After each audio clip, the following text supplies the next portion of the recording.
A lot of reviews come from people who borrow a bike for a day. That's like borrowing a puppy. You get all the fun, but you don't know what it's really like to live with. Well, I've owned this bike for almost 2 years and ridden it over 10,000 miles. I'll tell you what Suzuki absolutely nailed and where they came up perhaps a little short. This is the Suzuki GSX-S1000GT. This is actually a GT Plus, which just means it has panniars, but I don't have those installed right now. So this is about in the middle of the range for sport touring bikes as far as cost goes, but I'll go so far as to say it's the most affordable in this category with this level of performance. And that's because it leans way more towards sport than tour. Performance-wise, the Suzuki will generally beat most other bikes in this category. And the engine is the best example of what I mean. This engine has a shocking amount of power once you get the revs up to about 8,000 RPM. With the redline close to 12,000 RPM, this thing just keeps going and going. The lower end of the RPMs are still quite strong also. There's enough torque for easy overtaking and passing in any situation. So this recipe is a bike that can be well-mannered, but downright dangerous when you want it to be. I almost forgot to bring up vibration. I've seen a few people mention that they have an uncomfortable level of vibration at cruising speed. I've never had a problem at all, so I'm not sure if it's a personal tolerance or if it just happens with some bikes, but I wanted to at least mention it here. Ooh, one random thought I wanted to bring up. The air conditioning in my car stopped working a while ago, so I've used the Suzuki to commute to work all summer. And there have been several days with temperatures over 100 degrees Fahrenheit where I've been stuck in stop-and-go traffic, and this bike handles it like a champ, so just wanted to give a shout out for that. Before we move on, I should mention fuel economy, and I usually like to fill up after going about 150 to 180 miles. There does appear to be a lot of fuel left in reserve at that mileage, but I don't like to push it. So if you obey the speed limits and you don't act like a hooligan, you should be able to get pretty easily close to 50 miles per gallon.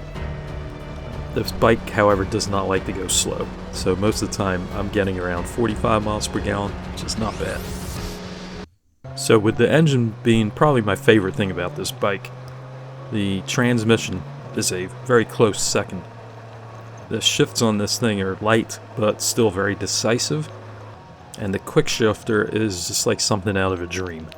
Clutchless shifts are so smooth, both up and down, at almost any speed. If I had to say anything negative, I would say maybe the clutch's friction zone is kind of light, and it doesn't have a lot of feel to it compared to some other bikes. But I still wouldn't classify that as a complaint. Let's talk about the brakes next. I find the brakes to be quite good, plenty of stopping power. You do have to squeeze the handle pretty hard to get full braking power, and that's something I've seen a few people complain about. But coming from a Harley Softail, this is simply a night and day difference. If you're used to riding lightweight sport bikes, then yes, I can understand wanting more, but these brakes certainly do the job very well. As far as handling goes, to me it's exactly what a sport tourer should be. It's soft enough for long distances, agile enough for the twisties. It's quite neutral, and I really like that. One minor complaint, while the front suspension feels super planted all the time, the rear can dance around a bit when hitting bumps going around corners. The stock tires are honestly not very confidence inspiring. They don't feel particularly sticky at high lean angles. However, at over 10,000 miles on the stock tires, and I'm just now hitting the wear bars, I'm quite happy with that. I'm really curious to see if the handling of this bike will change a lot with new tires when I get them probably pretty soon. Oh, and one odd thing I find about this bike is the turn-in at low or high speeds is kind of lacking. It takes a surprising amount of effort to initiate turns. You get used to it quickly, but after riding a different bike for a while, and then coming back to the Suzuki, it's always so noticeable to me. So I'm curious if different tires might make a difference there also. Alright, let's talk about ergonomics now. I'm 5'9" tall, and I feel like I'm kind of just the right size for this bike. The riding position is a lot more comfortable than I expected. And I am leaned forward a bit, so there's some weight on the grips in a normal cruising position, but I've actually found it quite comfortable. The foot position for me is perfect. I have great control. My legs are not cramped at all. I can easily ride for hours without any upper body or leg discomfort. That brings me to the seat. Let me first say, I was a little worried about the seat height before I looked at this bike. I have like a 30-inch inseam on a good day, and the seat height is very manageable for me. I can't get both feet down flat, but it's close. So without panniers, the bike weighs just under 500 pounds, so everything is quite manageable.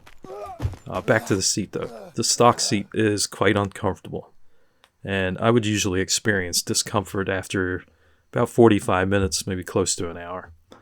I ended up replacing the stock seat with a Sargent seat, and I can't say enough good things about this new seat. It doesn't add any real noticeable difference to the height, so if anyone out there is thinking about a replacement seat on this bike, get the Sargent. I will say it's perfect.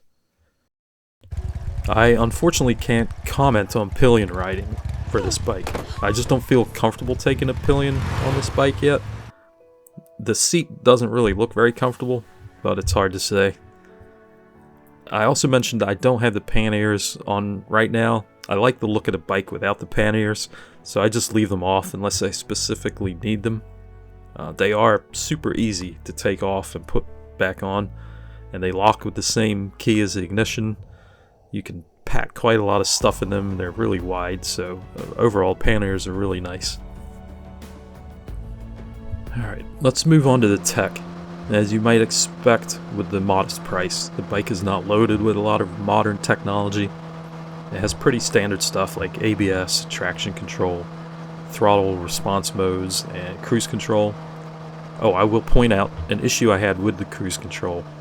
For the first 1,000 miles, the cruise control would frequently just stop working. I would turn it on, and at some point, sometimes within minutes, sometimes a half hour to an hour later, it would just turn itself off. And I've heard a lot of other people having that same problem, and I've heard that Suzuki does have a fix for it, but mine just started working completely fine after 1,000 miles, so that was kind of weird. The digital display is very nice. It's easily readable in any conditions, and you get plenty of information on there. Where things fall apart for me is the MySpin infotainment. I was pretty excited when I got the bike that it had this feature, but when I tried it the first couple times, the phone integration wasn't very good. It was kind of fiddly to get the phone connected.